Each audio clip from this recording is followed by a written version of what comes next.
NRC. এই মুহূর্তে NRC নিয়ে সবথেকে গুরুত্বপূর্ণ আপডেট। অনেকেই জানতে চেয়েছেন যে হিন্দুদের কি কোনো সমস্যা রয়েছে এনআরসি শুরু হলে। তো প্রথমে বন্ধুরা বলে রাখি আমি যে এনআরসি যখন শুরু হবে, এত কোটি মানুষ রয়েছে, পশ্চিমবাংলা তো 10 কোটির মানুষ রয়েছে। আমি শুধুমাত্র ত্রিপুরা পশ্চিমবাংলার কথা বলছি এখানে। যদি ভারতবর্ষের সব জায়গায় হয়ে থাকে, সব জায়গাতেই হবে এনআরসি, যেখানে যেখানে প্রয়োজন পড়বে। তবে যদি মোস্ট ওয়ান্টেড কোনো স্টেট থাকে সেটা হচ্ছে পশ্চিমবাংলা এবং ত্রিপুরা। আসামে তো হয়ে গেছে। তো আমি আপনাদেরকে বলে রাখি, বা আসামে অনেক কয়েক লক্ষ হিন্দুদেরকে তাদেরকে কিন্তু এনআরসির নাম তুলতে দেওয়া হয়নি, অর্থাৎ তাদেরকে ভারতীয় মানা হয়নি। তাদেরকে ভারত থেকে বের করার জন্য বিভিন্ন রকম ব্যবস্থা নেওয়া হয়েছে। কখনো ডিটেনশন ক্যাম্পে রাখার কথা শোনা যাচ্ছে, কখনো তাদেরকে বের করে দেওয়ার কথা শোনা যাচ্ছে, বা মামলা চলার কথা শোনা যাচ্ছে।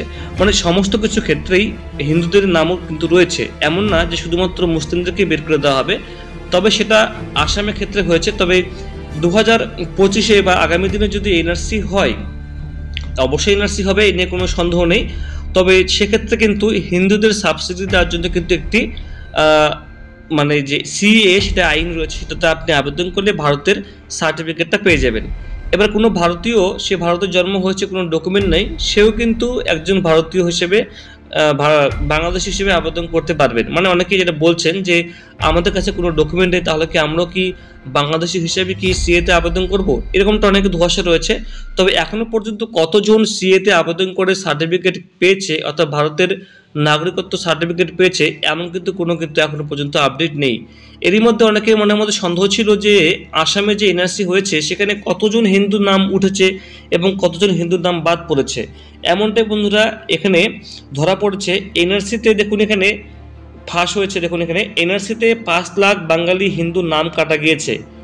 আসামের মুখ্যমন্ত্রী হিমন্ত বিশ্ব শর্মা সেই মন্তব্যে কি পশ্চিমবঙ্গে সুবিধা হবে মমতা বন্দ্যোপাধ্যায় দলের তৃণমূল কংগ্রেসের? দিন কয়েক আগেই মমতা বলেছিলেন যে আসামে 19 লাখের মধ্যে 13 লাখ হিন্দু বাঙালির নাম বাদ দেওয়া হয়েছে। মানে এখানে সেটা বলা হচ্ছে যে হিন্দুদের নামও কিন্তু এনআরসি লিস্টে তোলা হয়নি, বা তাদেরকে ভারতীয় হিসেবে কিন্তু মানা হয়নি। এবার দেখুন, জাতীয় নাগরিক পঞ্জি এনআরসি থেকে 5 লাখ বাঙালি হিন্দুর নাম কাটা গিয়েছে স্বীকার করে নিয়েছেন আসামের মুখ্যমন্ত্রী হিমন্ত বিশ্ব শর্মা, যে বর্তমানে আসামের মুখ্যমন্ত্রী।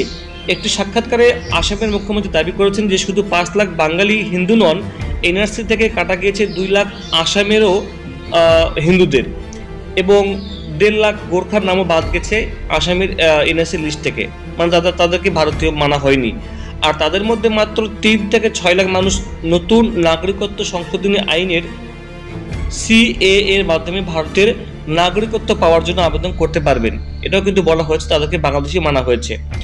অর্থাৎ সুপ্রিম কোর্ট বলে দিয়েছে এখানে একটা গাইডলাইন্সে, যেটা 2024 সালে এটা আইনটা যে রায়টা দিয়েছিল, বলা হয়েছে 1971 সাল 25শে মার্চের আগে যদি কোনো বাংলাদেশিরা সে যদি এসে থাকেন, মানে হিন্দু হলেও মুসলিম হলেও 1971 সাল 25শে মার্চের আগে, তাহলে তাদেরকে ভারতীয় মেনে নেওয়া হবে। বাট 1971 সাল 25শে মার্চের পরে হিন্দু হোক মুসলিম হোক এসে থাকেন, তাহলে তাদের কিন্তু ভারতীয় মানা হবে না। কিন্তু হিন্দু হলে, যদি 1971 সাল 25শে মার্চের পরে কোনো হিন্দু এসে থাকেন, সে কিন্তু ভারতের সার্টিফিকেটের জন্য আবেদন করতে পারবেন, ভারতের সার্টিফিকেট পাওয়ার জন্য। ঠিক আছে, এখানে এটাই বলা হয়েছে। তো আমি পরবর্তী ভিডিও নিয়ে আসি বন্ধুরা, এটা বিস্তারিত জানানোর জন্য যে অ্যাকচুয়ালি পশ্চিমবাংলায় কতজন হিন্দু বাদ যাবে, এবং এটা তো বাদ যাবেই, কোনো মানে সন্দেহ নেই।